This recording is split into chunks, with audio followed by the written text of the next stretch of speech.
Olá, pessoal. Espero que estejam todos bem. Essa é a nossa 7ª aula, o nosso penúltimo encontro. Então, como está no nosso programa, trabalharemos hoje Marx, alguns marxistas, né, e a educação, ok? Inicialmente, então, eu quero agradecer o acolhimento dos polos de Santana do Livramento e de São Cepé. Em Santana do Livramento, a gente teve a oportunidade de compartilhar um lanche muito bom, né? E conhecer a tutora Tatiana. E em São Cepé, então, conhecer a Cláudia e a turma, né? Condições diferentes de polos, assim. Eu espero que vocês continuem e que uns auxiliem os outros, então, nessa caminhada que é do curso de Filosofia à Distância. Então, hoje, nós vamos avançar para essa terceira, né, ideia de educação. A gente viu a essencialista, viu a científica e agora, então, a gente vai para a histórico-social, ok? Para a gente começar esse trabalho, então, nós vamos assistir agora um videozinho de 4 minutos com o professor Severino. No conjunto da filosofia marxista, a educação não é trazida à baila de uma forma muito sistemática. Assim, literalmente falando, Marx escreveu muito pouco sobre educação. Mas isso não quer dizer de maneira nenhuma que não esteja implícito nesta filosofia uma preocupação muito grande com o educacional e com o pedagógico. É que para o marxismo, e particularmente para o Marx, a educação faz parte da dinâmica da política. A filosofia marxista é uma análise sobre a dimensão política da sociedade. Traz implícita uma proposta político-pedagógica que reconhece que o papel mais importante da educação não é o desenvolvimento individual, mas o de colaborar para a transformação da sociedade em suas dimensões política e econômica. Quer dizer, ao contrário da filosofia clássica, que, à luz de Santo Agostinho, de Santo Tomás de Aquino, que pensava que se nós tivermos um indivíduo bom, nós vamos ter necessariamente uma sociedade boa, o pensamento aqui é invertido. É uma sociedade boa que gera o indivíduo bom. Para melhorar a superestrutura ideológica, é preciso que haja um investimento político para melhorar as condições da infraestrutura econômica e da estrutura social. Eu diria assim, que numa perspectiva marxista, a educação tem duas tarefas, duas grandes dimensões. Uma que seria de caráter mais negativo, que é justamente de fazer a crítica, fazer a denúncia, e diagnosticar as várias formas de alienação a que somos conduzidos pelas ideologias. Então, esse trabalho de crítica ideológica, de denúncia, é preciso ser feito, cabe ao conhecimento, cabe à educação. A educação é uma mediadora do conhecimento, de esclarecer, de elucidar e, consequentemente, de denunciar.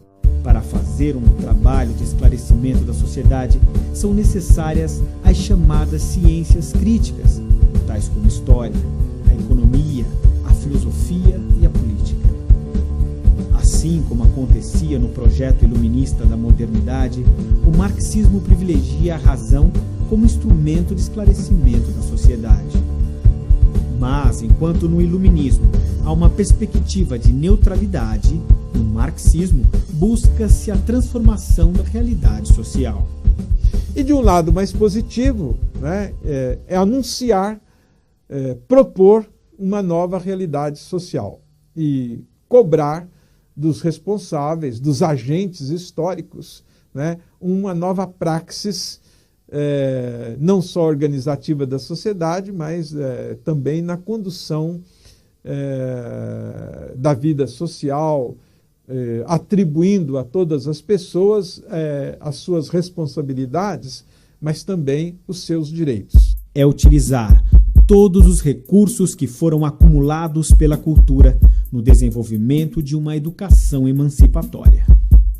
Não há como não lembrar Rousseau, de um novo contrato social, mas um contrato social não baseado numa teoria romântica da natureza humana, mas um contrato social baseado no conhecimento das engrenagens da própria vida social.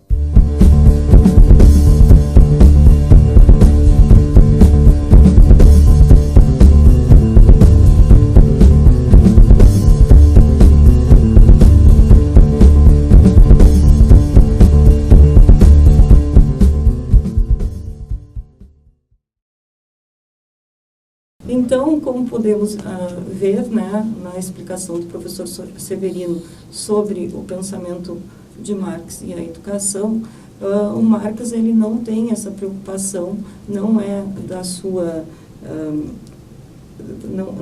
intenção, né, desenvolver uma proposta pedagógica ou sistematizar o pensamento em educação, porque ele se preocupa em realizar uma análise crítica das relações sociais, através de algumas categorias, né, como trabalho, meios de produção, mais-valia, divisão social do trabalho, etc. Tá? Então, qual é o papel da educação na filosofia ali do Marx, conforme nos mostra, então, o vídeo do professor Severino? Apesar dele não ter essa reflexão sistemática sobre educação, né, mas ele tem uma tendência a desenvolver uma visão crítica sobre os limites da educação na sociedade contemporânea,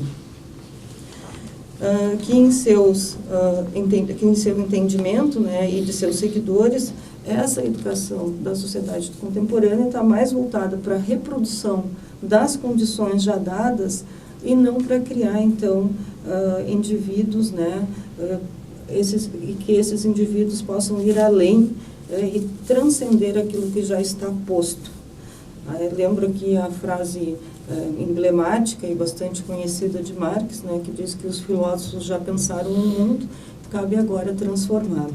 Essa é um pouco da ideia, então, subjacente da educação em Marx. Para a gente ver essa aula aqui, então, para a gente realizar esse estudo, né, eu recomendo, já falei no Polo de São Cepé, esse texto, então, Marx e Engels, textos sobre educação e ensino. Ele é uma tradução, tá, realizada pelo Rubens Eduardo Frias, tá, pela editora Centauro, que vai fazer o quê? Vai olhar para a obra do Marx, vai fazer essa leitura da obra do Marx de modo geral, né, e para as cartas também trocadas entre Marx e Engels e Marx e outros interlocutores, e vai pensar dessa obra, né, as questões de educação que vão aparecendo. Então, esse livrinho pequeno, como a gente pode notar, né, um livrinho bem enxuto, ele é essa reunião dos extratos de educação que aparecem na obra de Marx. Então, fica a dica, né, para aqueles que queiram conhecer um pouco do Marx através do seu próprio texto, e também que vocês façam a leitura que começa lá na página 67 da nossa apostila, um capítulo inteiro sobre Marx, com a professora Kellen Valerão. Tá? Então, seguindo a nossa apostila, a gente tem que, no pensamento de Marx, há uma evolução. A questão central é perceber no que consiste esta evolução e como ela se processa. Marx pensa a sociedade burguesa a partir da perspectiva da Revolução Francesa, conferindo sustentação ao caráter radicalmente crítico. O conteúdo crítico é uma síntese de exigências teóricas e práticas vinculadas à produção de um conhecimento comprometido com a transformação social. Então, lá embaixo, depois desse trecho, vocês vão notar que tem um esclarecimento, uma nota, tá? Que é interessante a gente grifar, por isso eu trouxe a nota aqui para a gente dar uma lida. Tá? Essa nota sobre evolução diz que, por evolução, o que é a tal da evolução, né? Devemos entender um processo, e não uma justa posição segmentada. Então, eu não vou lá adicionando elementos e isso vai me dar uma evolução, não, mas eu vou ter a ideia do processo, né? E esse processo, então, é essa evolução que pretende o pensamento marxista. Há uma evolução no sentido de modificação. Além disso, outro traço importante reside na percepção de que comanda esta evolução, porque, no fundo, corresponde a um aprofundamento do próprio pensar, uma conquista do pensamento de Marx. Uma injustiça feita a Marx e demais filósofos reside na mudança de entendimento por via superficial.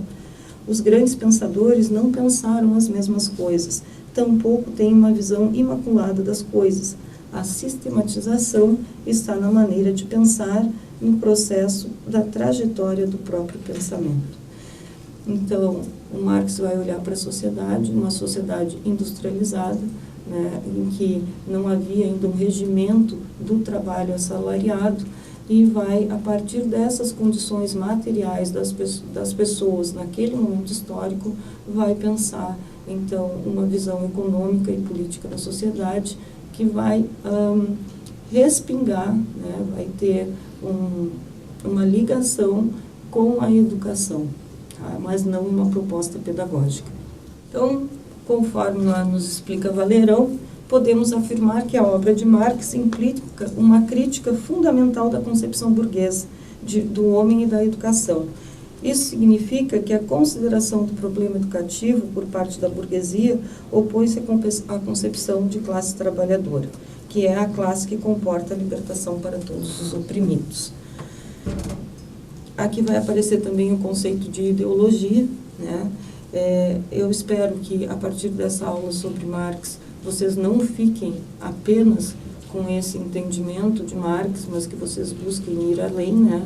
Porque na discussão contemporânea, uma contraposição à posição de Marx é a posição do neoliberalismo na educação, e aí eu sugiro a leitura do Friedman, né? Capitalismo e Liberdade, escrito em 1962, e que hoje alcança o Brasil com suas teses, né? Que vai numa posição bastante contrária à posição marxista. Então, para que a gente possa pensar os dois lados e daqui a pouco se posicionar, se nós acreditamos que a educação deve ser estatal, né, e os valores, então, trazidos nessa educação são dados pelo Estado, ou se a gente deve garantir uma educação de liberdade, livre, né, como nos diz o Friedman lá, mas, então, que os pais possam escolher e que o governo pague por isso através de cotas ou de bolsas de estudo, isso é bem importante para a gente pensar no atual momento brasileiro. Seguindo, então, o conceito de ideologia, né, tem se tornado recentemente, de alguma forma, problematização do discurso acadêmico. Sim, várias discussões, né, posições até mesmo de vocês nos fóruns, nos mostram, né, que trabalhar com o conceito de ideologia na academia tem sido bastante problemático, né? Porque talvez não tenhamos um entendimento do que seja ideologia. Alguns de nós, sim, né? Mas outros ainda precisam, então, aprofundar esse conceito de ideologia. Então, parte da razão para isso tem sido algumas das novas e radicais articulações. Sem dúvida, o conceito constitui um rico instrumento elaborado pelo pensamento humano para a explicação de seus próprios processos de expressão, possibilitando aos homens compreender a análise filosófica da ideologia sob 3 perspectivas: a epistemológica, a perspectiva do conhecimento, a axiológica, a perspectiva do valor, da valoração, e a antropológica, a perspectiva, então, da existência humana. Então, o Marx e o Engels, na ideologia alemã, vão provar que o homem, como ser social e o primado da economia, constituem as premissas para o conceito de ideologia. Uma vez que todo o fenômeno social é desdobramento de uma determinada formação econômica, o trabalho passa a ser o agente determinante na diferenciação entre o homem e o animal. Então, a gente já trabalhou isso nas nossas aulas anteriores, né? Brevemente, é verdade, mas já indiquei para vocês o trabalho como a ação do homem, a ação intencional e própria do homem, né, me lembro de ter dito para vocês o exemplo que traz lá o livro da Marilena Chauí e outros livros de introdução à filosofia e de filosofia da educação, né, que, por exemplo, a condição do animal, do cavalo, por exemplo, o cavalo não trabalha, né, porque não é intencional. A atividade do animal não é intencional, ela é guiada por outro, né. Se deixarmos por conta do animal, talvez ele não queira realizar a atividade que lhe é imposta. Mas a atividade humana, o trabalho como atividade humana, ele é intencional e ele realiza o homem na medida em que ele permite que o homem se expresse, né, mostre a sua capacidade, desenvolva o seu pensamento, desenvolva habilidades, cresça, né, e transformando, então, mudando, alterando o mundo em que ele vive. Então, a categoria de trabalho, ela é muito importante. Independente se a gente pega lá Marx ou outro autor, né, pensar o trabalho como uma atividade propriamente humana é uma questão bastante importante dentro da filosofia. Com a divisão social do trabalho, surge a repartição entre o trabalho material e o trabalho intelectual, assim como entre explorados e exploradores. Tá? Então, Marx e o Engels, né, para o Marx e para o Engels, a dominação material de uma classe sobre a outra é dimensionada por meio do seu complemento necessário, que é a ideologia. Então, se vocês procurarem na internet, vocês vão encontrar bons vídeos que trabalham com a divisão social do trabalho, né? E mais adiante, nesta mesma aula, quando a gente for ali olhar o pensamento do Gramsci, a gente vai ver que ele tenta elaborar uma junção entre esse trabalho intelectual e o trabalho braçal, né? O trabalho manual, dando continuidade, então, ao marxismo, tá? Desenvolvendo uma proposta, uma ideia do Marx, que é essa divisão. Bom, o que ele vai dizer? Eu sei fazer, mas eu não tenho como fazer, porque eu não tenho os meios de produção, eu não tenho os instrumentos para fazer. Então, eu vendo a minha força de trabalho, que é a minha capacidade de realizar algo, para aquele que tem os meios de produção, que tem a fábrica, que tem o maquinário, né? A gente tem que colocar isso lá no contexto do Marx, Revolução Industrial, né? Então, ele tem o dono, o proprietário, ele tem os meios de produção, tem todo o maquinário. O que ele não tem? A capacidade de fazer aquilo sozinho, porque ele precisa de muitas pessoas ali para fazer essa produção. Então, ele contrata pessoas que não têm os meios de produção, não têm esse maquinário, né, para realizar o trabalho. E paga o que acha justo. E aí depois, então, vem a categoria de mais-valia, que a gente apontou aqui. Mas como essa aula é uma aula de fundamentos, né, da educação, nós não vamos explorar a categoria de mais-valia e outras categorias de Marx. Por quê? Porque mais adiante, neste mesmo curso, vocês vão ter essa oportunidade. Mas para a gente pensar como é que Marx vê o mundo e por que isso respinga. Então, existe toda uma classe, que é a classe do proletariado, né, que é aquele que não detém os meios de produção e que merece, por exemplo, receber uma educação, né? Precisa de tempo para ser educado. As escolas, nessa época, elas eram bastante precárias, né? Então, a gente está aqui no início da escolarização moderna, pensando em escolas que ainda não, olhando para escolas que ainda não eram boas o suficiente na sua estrutura, né, nos seus professores, né, e que atendiam, então, a classe mais baixa da população, que era a classe proletária. Bem, essa é a parte que nos interessa bastante. Mas a professora Valerão, ela desenvolve ali, então, né, a ideologia efetiva-se como expressão de uma classe, a burguesia, em seu posicionamento limitado com as demais. Portanto, a burguesia necessita de um organismo regulador que assegure sua propriedade e seus interesses, fazendo uso, em último caso, da violência, mas preferindo fazer a repressão por meio de ideias. Governar é o lema, Não um governo que busca a verdade, mas um governo que busca a adesão à ideologia burguesa. E o proletariado. O proletariado, não possuindo meios de produção como o capitalista, vende a mercadoria que detém, que é a força de trabalho contida em seu corpo vivo. Ao adquirir a força de trabalho, o capital adquire a capacidade de conservar-se e multiplicar-se. É um intercâmbio de equivalentes, né? Força de trabalho por preço de trabalho. Nessa lógica, a universalidade e a igualdade do Estado moderno, no modo de produção capitalista, realizam-se com desigualdade e dominação. Estamos, portanto, diante de uma formação ideológica. Aí, né, para finalizar esse ponto, a professora Valerão coloca que em 1989, com a queda do Muro de Berlim, surge um balizador na história dos conflitos ideológicos. Com o enfraquecimento de um mundo marcado por ideologias, a própria escola acaba sendo afetada. Se entendermos que a ideologia é uma concepção de mundo, não podemos esquecer que a educação faz parte dessa concepção. Outro sim, a ideologia como processo de subjetivação constitui os conceitos e valores particulares de um grupo social, passados a todos como se fossem universais. Historicamente, o homem se constitui humano por meio da educação. A gente tem visto isso desde o início das nossas aulas, né?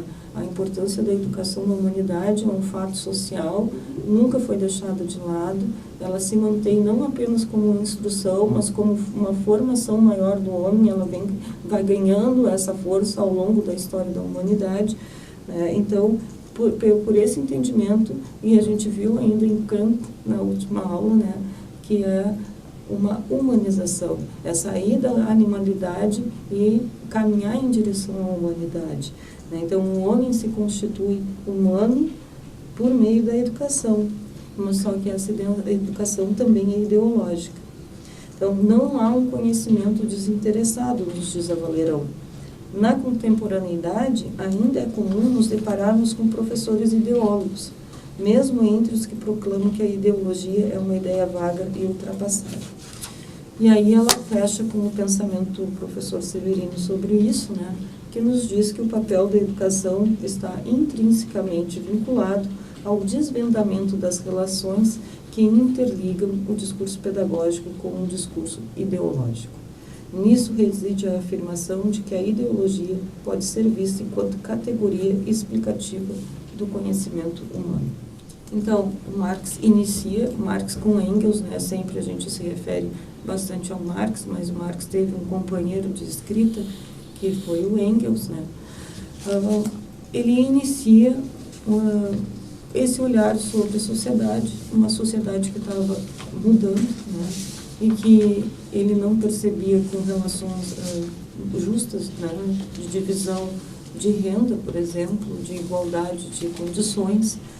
Então, ele inicia esse olhar sobre a sociedade, que nos influencia até hoje, e nesse sentido eu quero dizer que a influência se dá tanto de forma positiva como negativa, e tanto aceitando, incorporando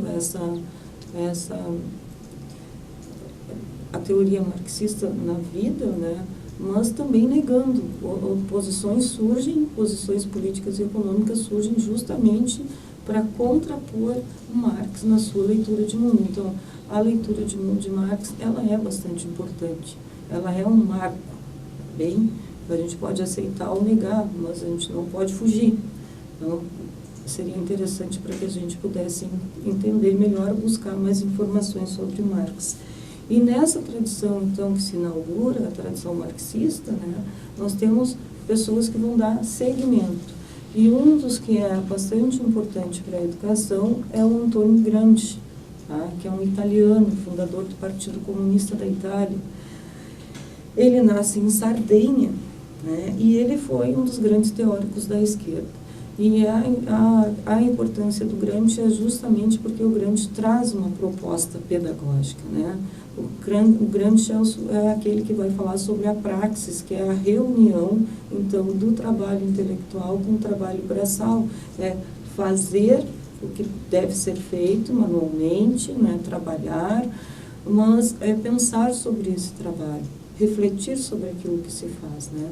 Ele vai trazer também a categoria do intelectual orgânico, um intelectual que é diferente justamente pela questão da praxis, né? De incorporar a praxis na sua vida, né? Fazer as reflexões necessárias e também, mas esse intelectual orgânico, ele coexiste com o intelectual tradicional, que é aquele que não interfere, né, não realiza um trabalho braçal ou manual, ele se dispõe a pensar sobre o mundo. Tá? Então, ele nasceu no século XIX, em Sardenha, então foi esse teórico da esquerda, né? Ele foi também jornalista, político e fundador, então, do Partido Comunista Italiano. Uma coisa interessante de pensar sobre Gramsci é que a sua infância e a sua escolarização, aliada a esse olhar marxista, né, essa apropriação da teoria marxista, vão fundamentar, então, a prática, a teoria pedagógica do Gramsci, tá? E a ideia de escola que ele tem. Por quê? Porque ele tem recordações escolares, né, com a escola como uma instituição autoritária e discriminatória, tá? E que muitas vezes, pela má qualificação dos professores, afogava, matava os interesses infantis. E ele se sentia assim também, né? Porque ele era um aluno interessado por ciências, e os professores da pequena escola onde ele estudou, que era uma escola municipal, não souberam orientá-lo para que ele pudesse seguir essa inclinação. Então, ele, na condição de adulto, olha para a sua infância, vê que ele não teve bons professores, vê que talvez ele poderia ter tido um outro rumo na sua vida, mas ele não teve, porque ele não teve as condições dadas pela escola. Tá?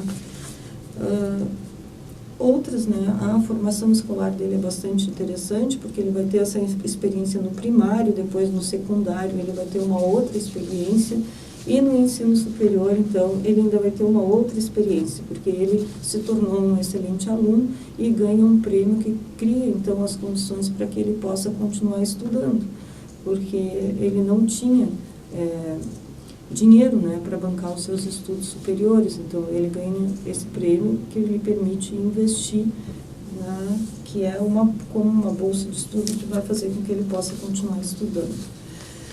Bem, o Gramsci acaba sendo preso, tá? E na cadeia, né, na prisão, melhor dizendo, ele escreve os cadernos do cárcere. E nos cadernos do cárcere é que aparece, então, a sua proposta pedagógica. Tá? Principalmente o caderno 4, né, que alguns, em outras numerações, né, de outras, dependendo da tradução, aparece como caderno de número 13. Tá? Ele vai falar, então, da organização da escola e da cultura e da investigação do princípio educativo.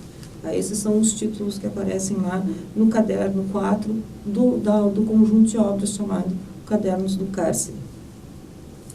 Colocando, então, definitivamente seus princípios pedagógicos capazes de contribuir para se alcançar uma nova ordem, isto é, a sociedade regulada, como ele dizia, né, sob a hegemonia, então, do proletariado. Então, nesse conceito, ele é um teórico que vai ser também influenciado por Hegel. Tá?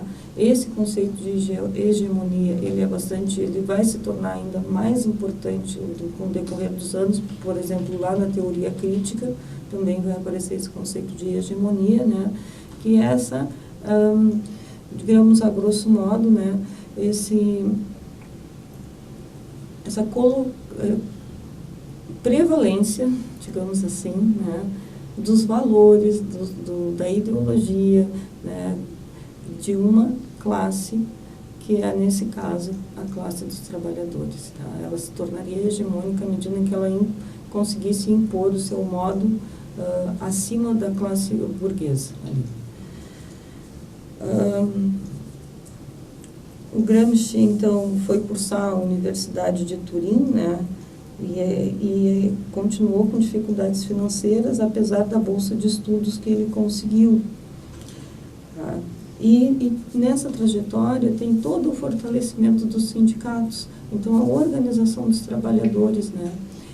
Um filme, gente, que eu indico, que a gente pode ver a organização da classe trabalhadora, um filme e um livro, né? Eu gosto particularmente do livro, que é Germinal, do Zola, né? E tem um filme também com o Gerard Depardieu, se não me engano, fazendo um dos papéis principais ali, que mostra, né, toda essa vivência dos operários nas minas de carvão, né, a exploração do trabalho e o começo da organização dos sindicatos. Então, seguindo um pouco isso, fica essa dica, assistam Germinal, é um filme bem interessante, né? O Gramsci foi, então, um opositor do Benito Mussolini. Ele foi preso em 1926 e permaneceu preso até 1934, foram quase 10 anos de encarceramento, né?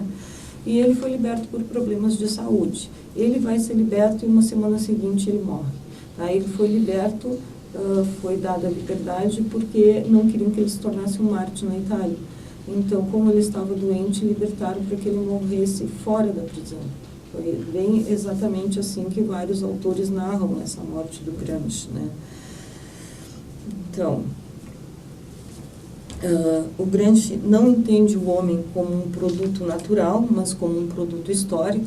Essa é a concepção que vem lá do Marx, né, também, né?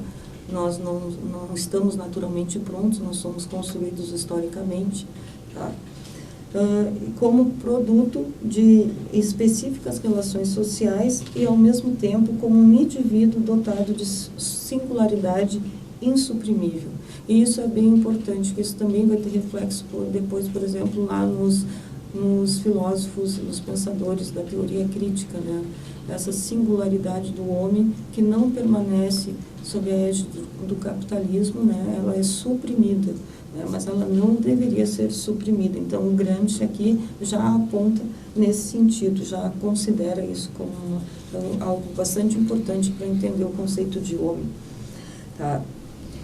Considerando que o homem é sujeito de sua história, Gramsci propõe a difusão da cultura humanista e filosófica no âmbito da classe operária e dos subalternos.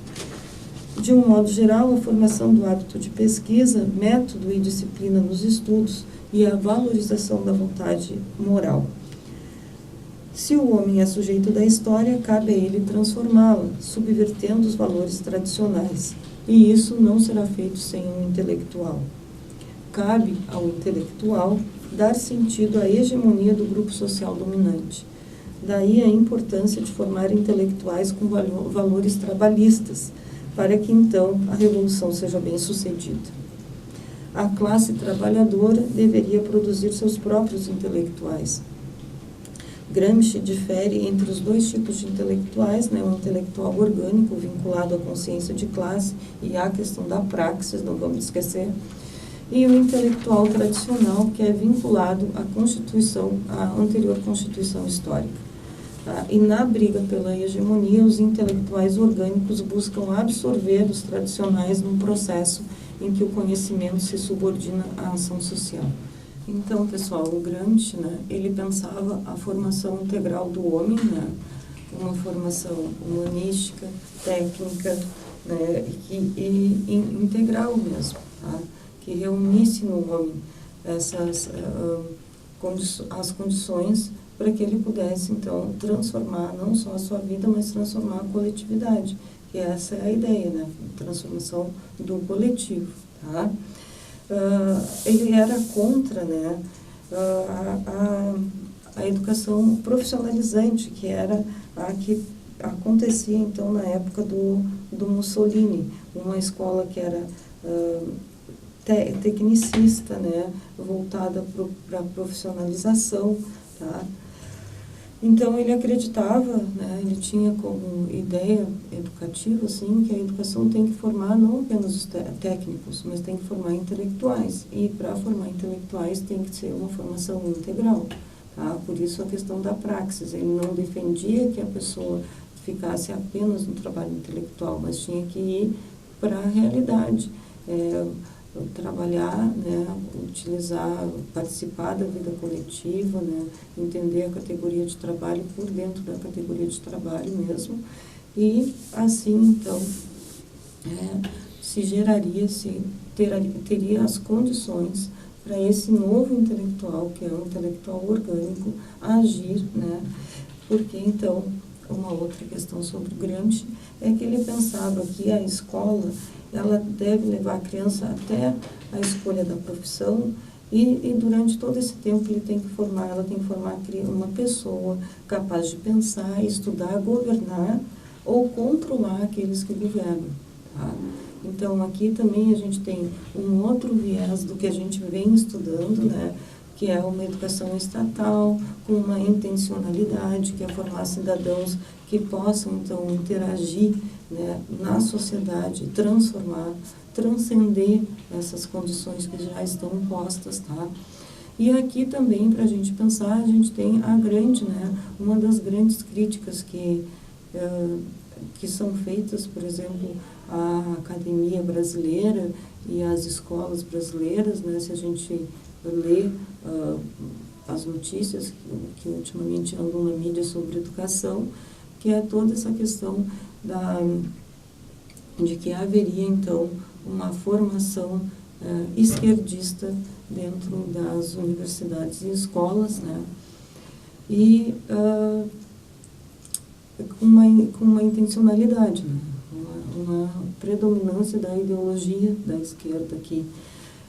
E isso geralmente é atribuído ao Marx de forma errônea, né? Na verdade, a gente tem que botar o olho lá no Gramsci para poder entender, porque é ele que faz essa proposta, tá? O Marx, ele não trabalha no sentido da educação. Quem faz a proposta pedagógica é o Gramsci, e essa proposta especificamente, tá? Então, o Gramsci traz a ideia de uma escola unitária, tá? Onde estão contidos os princípios fundamentais da sua pedagogia, que é estritamente vinculada às necessidades socioeconômicas e que naturalmente compreendem as políticas culturais. O ensino a ser ministrado na escola elementar deverá ser aquele capaz de fazer frente à concepção folclórica de mundo que as crianças trazem, porque captaram do seu meio ambiente. E isto ocorre principalmente com as crianças mais pobres, mediante o conhecimento objetivo das leis naturais que concorrem para a criação da sociedade dos homens. Os alunos, então, se tornarão capazes de superar tal concepção e terão um ponto de partida para a compreensão da concepção histórico-dialética do mundo. Mas ele nos diz, né, que esse não é um processo fácil, ele exige muita disciplina e muito esforço, tá? Um trabalho muito fatigante, um hábito adquirido com esforço, aborrecimento e mesmo sofrimento, aos quais uma criança de uma família tradicional de intelectuais já está acostumada, mas as crianças da classe proletária vão ter dificuldade de se adequar. Então, se a gente olha para a nossa escola, o que a gente vê? Tá? Se a gente olha para as famílias dos alunos que compõem a nossa escola, como é que a gente pode enxergar essa questão que o Gramsci nos traz, de que há crianças que estão melhor preparadas, né, para o trabalho intelectual, porque elas já vêm de uma condição mais própria para o trabalho intelectual, e as crianças da classe proletária, então, que precisam realizar um grande esforço, tá, para se colocar no caminho da pesquisa, né, para se colocar no caminho das leituras, de leituras que não são as leituras simples, né, e para se formar, então, esse intelectual que sai da classe operária, tá? Então, eu, como professora, penso que é possível a gente enxergar isso na escola, tá?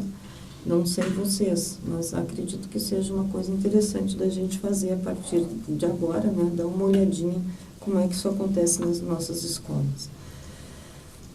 Tá? Então, o conceito de escola unitária é um conceito importante, tá? E ela visa, então, essa formação completa do homem, tá? Não apenas tecnicista, e que vai, então, gerar esse intelectual orgânico depois, né, que vem da classe operária e que ele é capaz de pensar a sua própria condição, ok? Então, só para a gente concluir esse trechinho ali, né? Na realidade, a escola unitária será a escola verdadeiramente democrática, capaz de fornecer os fundamentos do desenvolvimento intelectual manual, inclusive disciplinando intelectual e moralmente os alunos, elevando-os até que possam fazer as suas escolhas profissionais. Ok? Vejam mais, leiam mais sobre isso, vou procurar disponibilizar para vocês um texto, mas o que eu vou disponibilizar como complemento aqui é um vídeo muito bom do professor Severino, ele tem 22 minutos, né, que ele faz essa exploração, então, da pedagogia do Gramsci, para que a gente possa compreender melhor, ok? Agora, então, a gente vai passar ali, né, vai dar seguimento. Vamos ver um pouquinho, tá, do Adorno lá na teoria crítica, tá, e dessa educação que é uma educação emancipatória. Então, lembrando, nós entramos aqui numa nova visão de sociedade, né, é inaugurada essa visão histórico, a visão do materialismo histórico com Marx. Então, a gente já deu uma rápida espiada no Marx, já viu ali que o Marx não traz propriamente colaboração para a educação, ele pensa a educação de uma forma mais simples, simplificada, né? Não dá uma sistematização para isso, mas então a gente tem esse intelectual, que é o Gramsci, que vai fazer isso. E mais adiante, então, agora, a gente vai ver, a gente vai avançar na história dessa tradição marxista, né? E vai pegar ali, então, o Adorno, né? Com a Escola de Frankfurt, com o Instituto de Pesquisa Social, na Alemanha, fundado em 1923, pelo Weil, né? E que mais tarde vai ser conhecida por Escola de Frankfurt. Ok?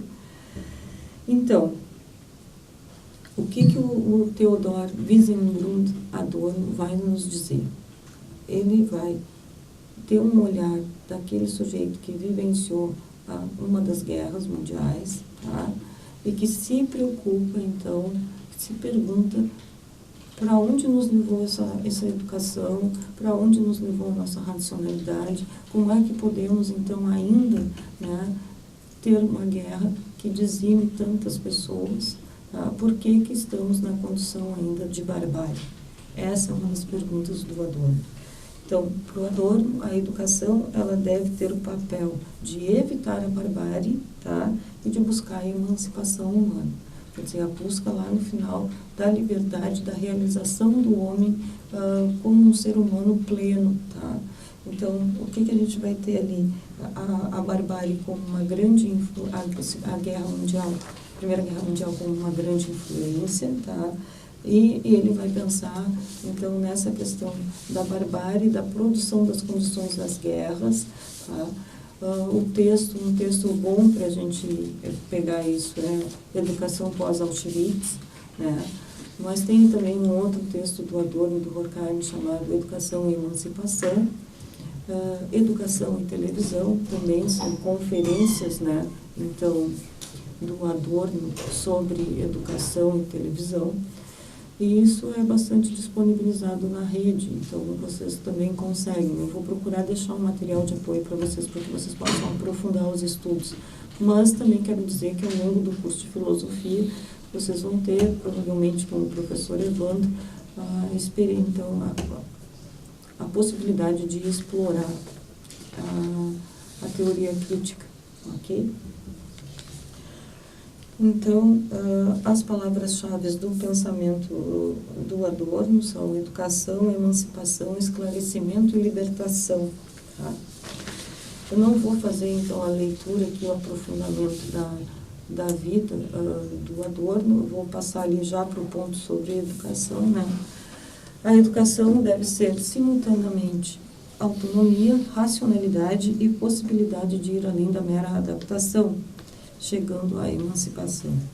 É apontada uma crítica à indústria cultural, vista como a responsável por prejudicar a capacidade humana de agir com autonomia. Então, o Adorno vai abordar esse tema, primeiro, em 1947, na Dialética do Esclarecimento, né, escrita em parceria com o Horkheimer. Tá? Então, a questão da indústria cultural como uma das responsáveis por prejudicar, então, a capacidade humana de agir com autonomia. Então, em Educação e Emancipação, o autor lembra ainda da importância da educação em não ser um instrumento disciplinador de condutas através da repreensão, costume que sempre predominou durante muitos anos, de forma explícita, através de castigos físicos e morais, e hoje de maneira disfarçada, através de uma repressão psicológica. Então, o Adorno vai buscar elementos da psicanálise, tá? Principalmente de Freud, tá? E vai desenvolver, então, a teoria crítica com elementos da psicanálise, buscando entender também a educação e a não emancipação humana nesse sentido.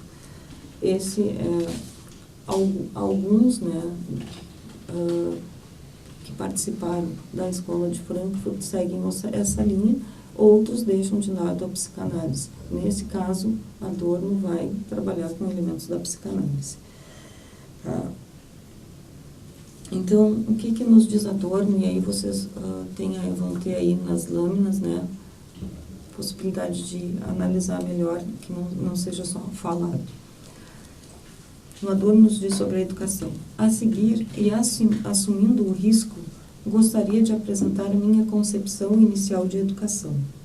Evidentemente, não a assim chamada modelagem de pessoas, porque não temos o direito de modelar as pessoas a partir do seu exterior, mas também não a mera transmissão de conhecimentos, cujas características de coisa morta já foi mais do que destacada, mas a produção, então, concepção de educação, mas a produção de uma consciência verdadeira. Isto seria, inclusive, da maior importância política. Sua ideia, se me é permitido dizer assim, é uma exigência política. Isto é, uma democracia com o dever de não apenas funcionar, mas operar conforme seu conceito demanda pessoas emancipadas. Uma democracia efetiva só pode ser imaginada enquanto uma sociedade de quem é emancipado. Então, qual é a função da educação para Adorno? Livrar da barbárie e emancipar os seres humanos, tá? Vivemos em uma democracia verdadeira? Não, segundo Adorno, não, porque uma democracia verdadeira ela só se dá entre sujeitos emancipados, e não somos emancipados ainda. Tá? Por isso, a importância de uma educação diferente, né, que leve as pessoas a se emanciparem e constitua com isso uma consciência verdadeira. E ele ainda vai nos dizer, isso é uma exigência política, isso é necessário. Tá? Então, fica evidente nos escritos de Adorno a urgência de promover um modelo de educação emancipadora como solução para sua preocupação em evitar o surgimento de novas barbáries. Então, nunca deixando de lembrar, né, que a importância que tem, né, para todos da Escola de Frankfurt, a vivência das guerras. Das guerras mundiais. Isso foi, assim, causa uma profunda marca e leva essa investigação, né? Por que, então, promovemos a barbárie? Bem? Um dos textos do Adorno, A Educação após Auschwitz, o filósofo nos diz, de maneira bastante clara, fazendo alusão aos estudos de Freud, que na própria gênese da civilização está contida a barbárie. Então, lá, né, ele sempre vai nos mostrar isso na obra do Adorno, com outros pares também, né, mas, então, dentro, né, da própria civilização está o germe da barbárie, ela nunca sai dali. Então, ela vai sendo refreada, tá? Mas nunca nos livramos dela. Percebemos claramente que Adorno, em suas reflexões sobre educação pós-Auschwitz, faz um uso constante da psicanálise, e um dos aspectos importantes que o autor ressalta em seu texto é a questão da consciência coisificada. Daí ele vai trazer alguns elementos de Hegel, né? Diz Adorno, os homens inclinam-se a considerar a técnica como sendo algo em si mesmo, uma força própria, esquecendo que ela é a extensão do braço do homem. Então, esta professora aqui tem ciência de que é uma aula muito simples, né, sobre algo tão marcante como é o marxismo e a tradição marxista, né, mas não podemos esquecer que estamos numa disciplina de fundamentos sócio-históricos filosóficos da educação. Então, ela inicia o processo e cabe, então, aprofundar com os estudos e ao longo do curso isso irá acontecer também.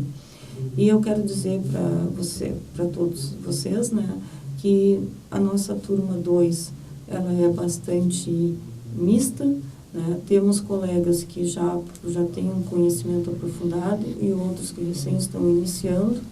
Então, essa compreensão é bem necessária, né, para as nossas aulas, tá bem? Eu espero que vocês tenham gostado da aula, então daqui a pouco estaremos no nosso encontro 8, que são os modos de ser professor. Muito obrigada e até o nosso próximo encontro.